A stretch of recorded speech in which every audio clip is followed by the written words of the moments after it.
Alors, salam alaikum, mes chers étudiants, je suis votre professeur Wael Hamza. Aujourd'hui, Inch'Allah, on va continuer notre étude, à savoir, on va faire une activité, à savoir comment savoir la différence entre la proposition relative et la proposition complétive. Alors, puisqu'on a déjà commencé dans l'épisode précédent notre nouvelle fantastique, terminée, en achevant, ou bien ensuite par une activité de langue, voilà. Nous sommes dans la séquence 5, activité de langue, savoir la différence entre la proposition relative et la complétive. Comme support ici, on va choisir quatre phrases. Premièrement, nous avons la première phrase, le livre que je lis est passionnant. La deuxième phrase, la voiture que tu m'as donnée est magnifique. Troisième phrase, je dis que ce livre est passionnant. Quatrième phrase, je crois que cette voiture est confortable. Alors, on va découper notre support en deux. Les deux premières phrases, ensuite les deux dernières phrases.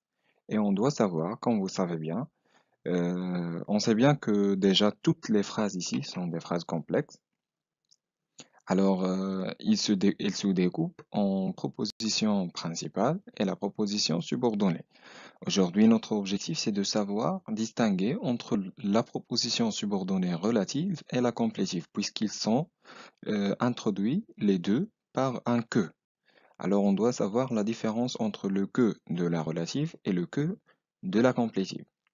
Très bien. Alors, les quatre phrases sont des phrases complexes et on va retourner, ou bien on va se mettre sur la première et la deuxième phrase maintenant. Alors, comme vous constatez ici, nous avons un que je lis en gras, et le livre est passionnant sans le caractère gras. Alors, on peut dire seulement le livre est passionnant, mais on ne peut pas dire que je lis seulement. Ça veut dire la phrase ou bien la proposition que je lis, on peut la supprimer. Par contre, on ne peut pas supprimer le livre est passionnant. Alors, on constate que le livre est passionnant, c'est une proposition principale, et que je lis, c'est une proposition subordonnée. Mais il faut bien faire attention que la proposition subordonnée que je lis vient seulement pour nous décrire le livre. Ça veut dire c'est un outil de caractérisation. Il nous précise bien que on ne parle pas d'un autre livre, mais on parle du livre que je lis. C'est pour cela on l'appelle une subordonnée relative. C'est clair? Le livre est un antécédent et que je lis, c'est une proposition subordonnée relative. La même chose pour la deuxième phrase. La voiture que tu m'as donnée est magnifique. La voiture ici est bien expliquée par la phrase que tu m'as donnée et on peut la enlever, par exemple, on peut enlever que tu m'as donné et dire seulement la voiture est magnifique.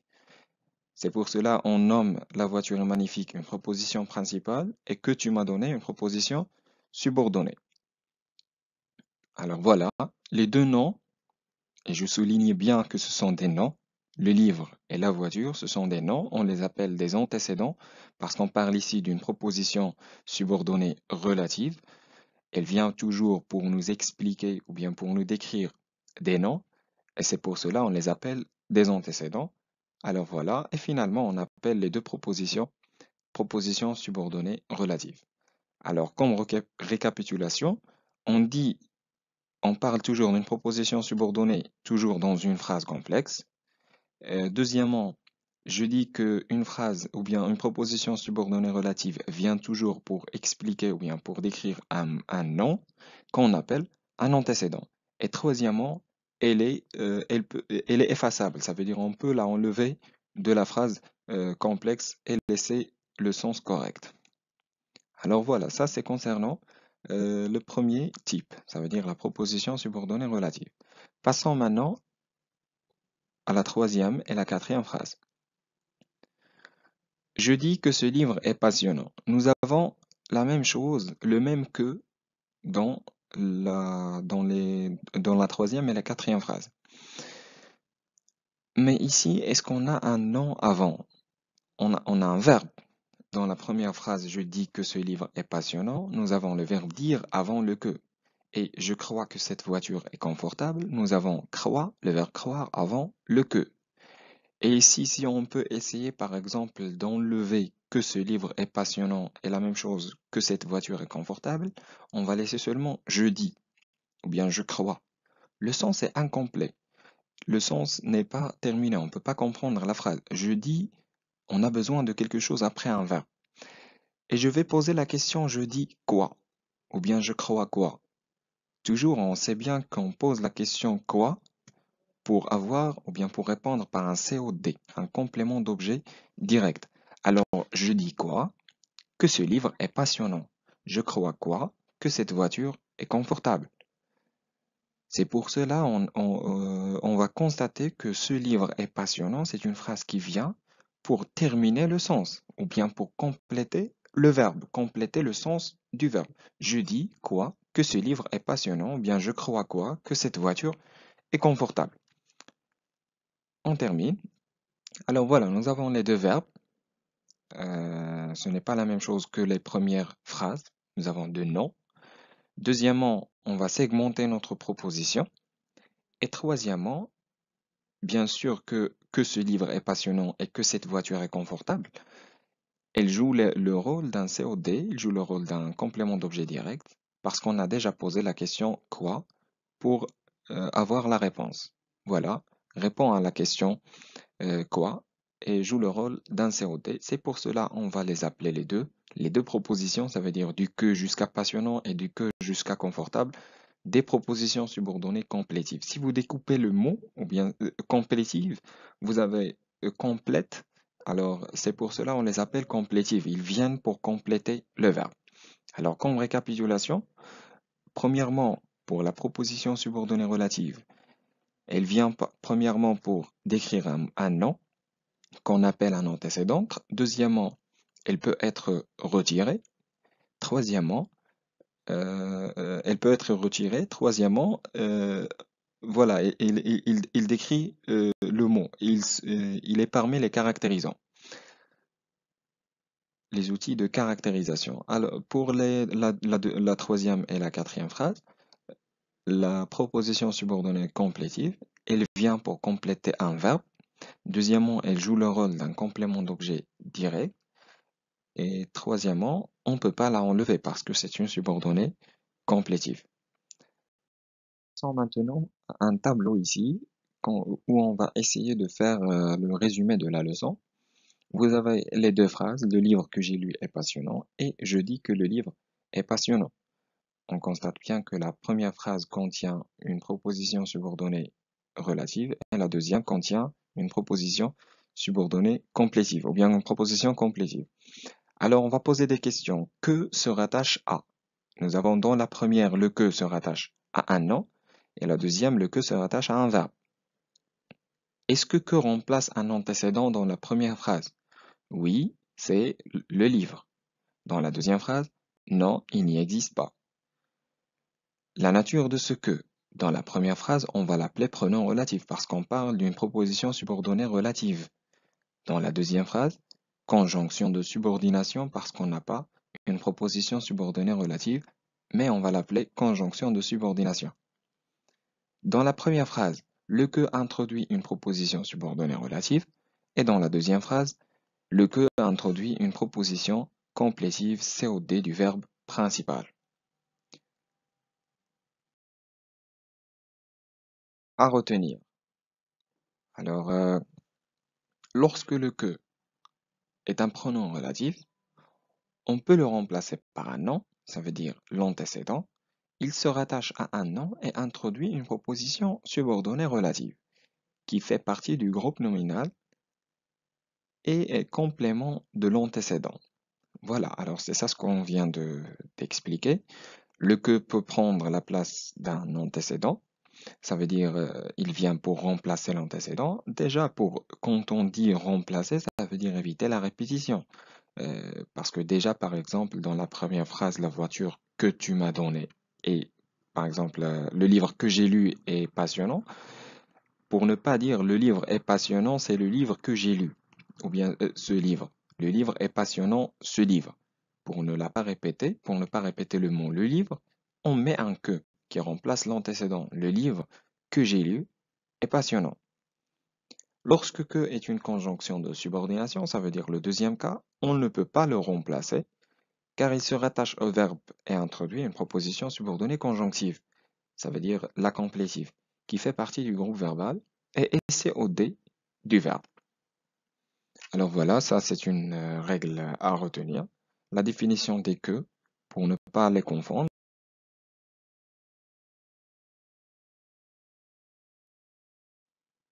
Troisième phase, c'est l'application. Je vais vous donner ici un petit exercice.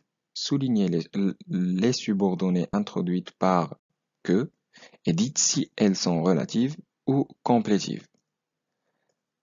Première phrase. Cet affreux tableau est une toile que mon frère a peinte. Deuxième phrase. Certains prétendent que cette maison est hantée. Troisième phrase. Quel est le dernier bouquin que tu as lu? Quatrième phrase. Tous croyaient que le spectacle était fini et se sont levés. Cinquième phrase. Il vit avec ennui que son kebab était plein de scolopendres. Alors nous avons comme travail ici d'extraire les propositions subordonnées, que ce soit relatives ou bien complétives, et indiquer leur nature. Comme correction, ça veut dire après que vous faites votre exercice, voilà une petite correction ici. Prenons la première phrase. Cet affreux tableau est une toile que mon frère a peinte. On constate bien qu'il y en a un que, alors on doit segmenter la proposition subordonnée et on va savoir est-ce que c'est une complétive ou bien relative. Nous avons cet affreux tableau est une toile que mon frère a peinte. On peut s'arrêter après une toile. On peut dire cet affreux tableau est une toile seulement. Mais pour expliquer ou bien pour décrire cette toile, on a additionné la petite phrase que mon frère a peinte. C'est pour cela on va appeler le nom une étoile, voilà, une étoile, nom antécédent. Et la petite phrase, on va la nommer proposition subordonnée relative. Deuxième phrase. Certains prétendent que cette maison est hantée. On constate bien qu'il y en a un que, alors on va segmenter la proposition. Deuxièmement, on va voir ce qui se trouve avant le que. On a le verbe prétendre. C'est un verbe. Certains prétendent, ENT à la fin, c'est un verbe. C'est pour cela, on va nommer la proposition que cette maison est hantée une proposition complétive. Parce qu'elle complète un verbe, bien sûr. Troisième phrase. Quel est le dernier bouquin que tu as lu? Ça, c'est une interrogation. Quel est le dernier bouquin que tu as lu? Quelqu'un pose la question, quel est le dernier bouquin? Mais quel bouquin c'est que tu as lu? Ça veut dire non pas n'importe quel bouquin, mais le bouquin que tu as lu. Voilà, ceci c'est une description, il précise quel bouquin. C'est pour cela on va segmenter la proposition. Et avant, on a le bouquin, c'est un nom, l'antécédent. C'est pour cela on va appeler que tu as lu une proposition subordonnée relative. Quatrième phrase. Tous croyaient que le spectacle était fini et se sont levés.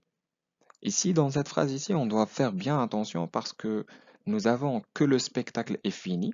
Il vient directement, cette proposition-ci vient directement après un verbe, le verbe croyer.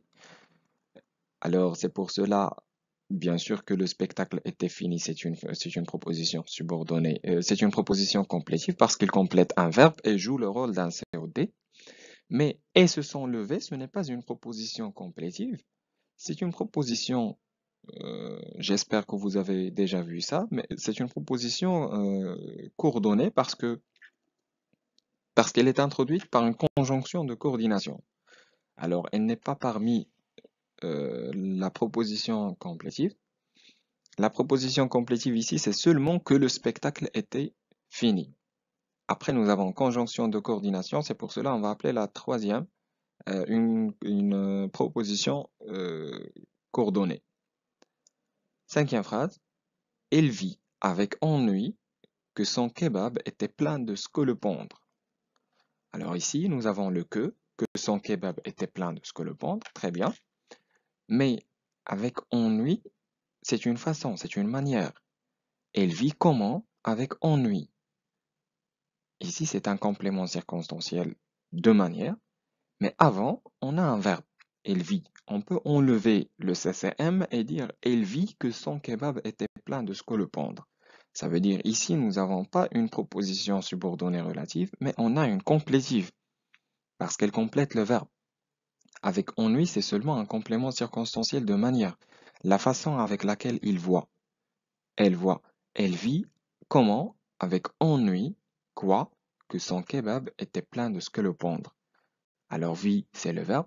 Et on va nommer la proposition que c'est une proposition complétive. Merci beaucoup pour votre attention. J'espère que vous avez bien compris la leçon d'aujourd'hui. À la prochaine, Inch'Allah.